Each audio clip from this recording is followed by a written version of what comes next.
Welcome to AUP 7 News, your source of news for all things AUP. I'm Robert Barnes, and today we have a special report for all the hardworking students out there. And I'm Juan Ochoa. Thank you for joining us today. Stay tuned for a story on the retirement of one of AUP's longest-serving professors.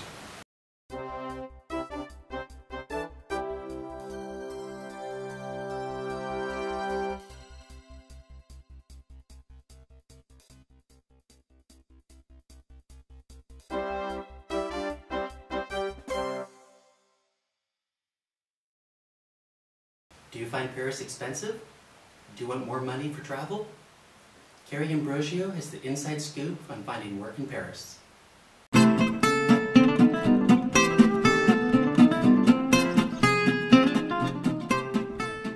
I'm Carrie Ambrosio, and today we're here at the AUP's Grinnell building.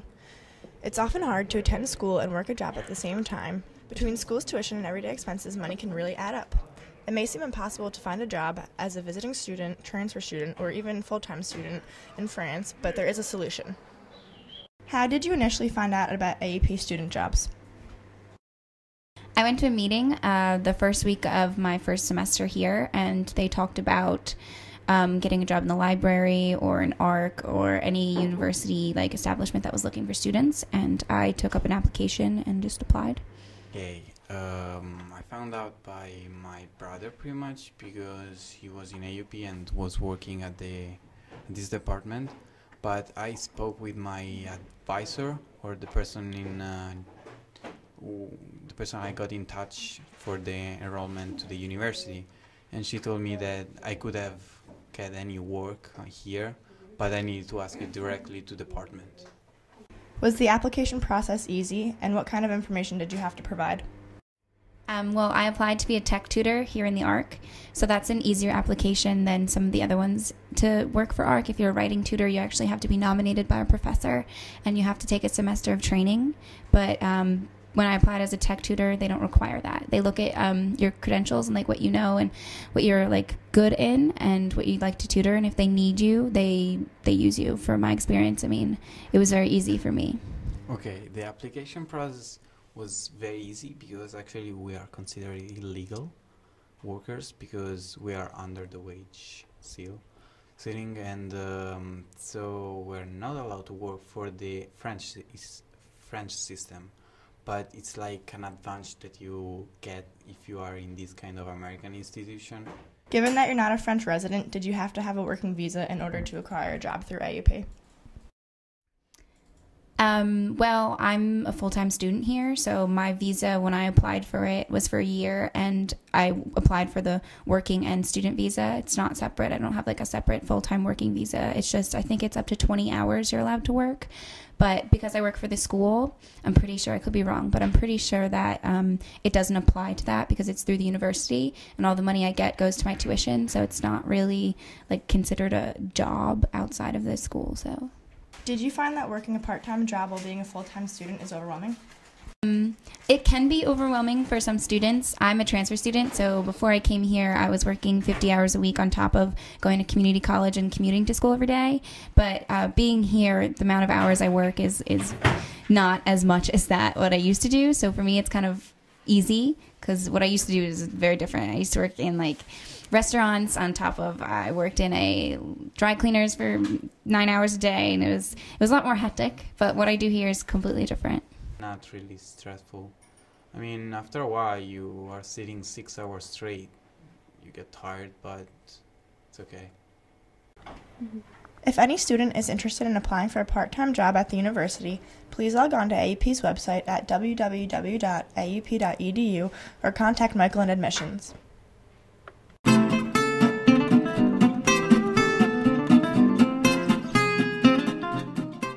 Paris has many pastry shops, but if you want to satisfy your sweet tooth between classes, Talk Shan Kumbek-Bayeva has an inside scoop on a new buzzing cupcake shop. Wine and cheese are not the only delicacies that France is famous for. Local bakeries or boulangeries are often the #1 destination for Parisians, tourists, and hungry students. Here at AUP 7, we offer you a selection of our new favorite spots for desserts. Let's check them out. Our first stop is a brand new cupcake shop in Burko. It offers a variety of cheesecakes, cupcakes, and birthday cakes to your taste. Bonjour. Je veux savoir qu'est-ce que vous avez comme cupcakes. En fait, on les place par crème, par tarte de crème.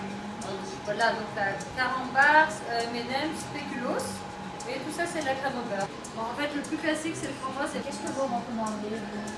Moi j'aime bien le cookie. Voilà, on l'a goûté. Merci beaucoup. Je vous en prie. And now we are going to visit our all-time favorite, à la Mer de la Famille, Paris' oldest candy store. That looks good. Let's go try some chocolate.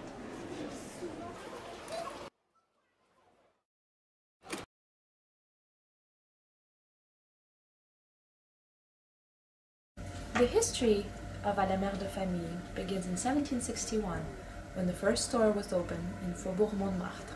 That store still exists in its original form. À la Mère de Famille has always been a family-owned enterprise specializing in chocolates and confiserie. It offers everything from chocolate bars and marmalades to jams and teas.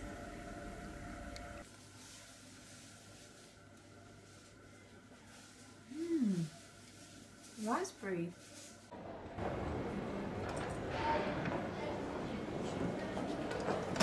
And so there we have it. From cupcakes to raspberry-filled chocolates, you can find some of the best treats all here on Rue Claire. Signing out, Dogshan Kubikbaeva from AUP 7. Cafe culture is a big part of Paris life. After you have your cupcake, how do you find a good cafe? Here's Luke Walgren with the highlights of his search. Welcome to the Eric Kaiser Bakery in Durrock. This man is Eric Kaiser. He owns this bakery. Inside the bakery, there's a wide selection of baked delicacies, all served by a courteous staff. These tasty treats are among the many things you can find in this bakery. Not to mention a nice cup of hot espresso, simply irresistible. Use line 10 or 13 to get there. The Eric Kaiser Bakery will make your mouth water. Luke Walgren, AUP 7. Paris is one of the best cities to study art history, and one of the longest-serving professors AUP has had is Dr. Balte. With more on the story, here's Karina Clintworth. After 3 decades of teaching at the American University of Paris, Dr. Balte is retiring in spring 2013. As the department head of art history, she has educated and advised a whole legion of international students. It's such a shame that she's going to be retiring because she is a very, very knowledgeable teacher, and I enjoyed every single one of her classes. How can I describe my experience? Wonderful, at times frustrating. Her professional career has brought on many major achievements. Professor Balte got her PhD at the Institute of Fine Arts at New York University, specializing in 17th and 18th century art history. Her current research is focused on the history of collecting in 18th century France. I think what I would see as a major achievement is the ongoing feedback that I get from alumni. Dr. Balte is tight to teaching and research. She's very theatrical herself at points. She likes to act out some stuff. I can tell you what I don't like. I don't like correcting exams. I like just about everything else. Even reading papers can be interesting. Correcting exams is not. I don't like that. I will not miss that. There is no one currently to replace her position. I'm not one of these people who is irreplaceable. Everyone can be replaced. I didn't know she was going to retire, which is upsetting. I love Balte. This is the first time I've had her, but she is fabulous, beyond belief. My God. For me, that's my greatest bonus, is when I hear over and again, "Thank you, Dr. Balte." Christine Balte will be missed by colleagues and the student body, but she'll still be around for consultations. We wish her the greatest luck in her future endeavors. This has been Karina Clintworth reporting for AUP 7. Save the date. There's a special reading of The Company You Keep, written by our favorite dean, Neil Gordon. Join us on March 7th at 7:30 in the Grand Salon. And on March 2nd, a 7-kilometer race will take place in the 7th arrondissement. The registration fee is €10, and all proceeds will go to a charity that helps children in Madagascar. That's all for this week. Thank you for joining us. See you next week here on AUP 7 News. So, any thoughts for the project next week? No, I do not have any thoughts.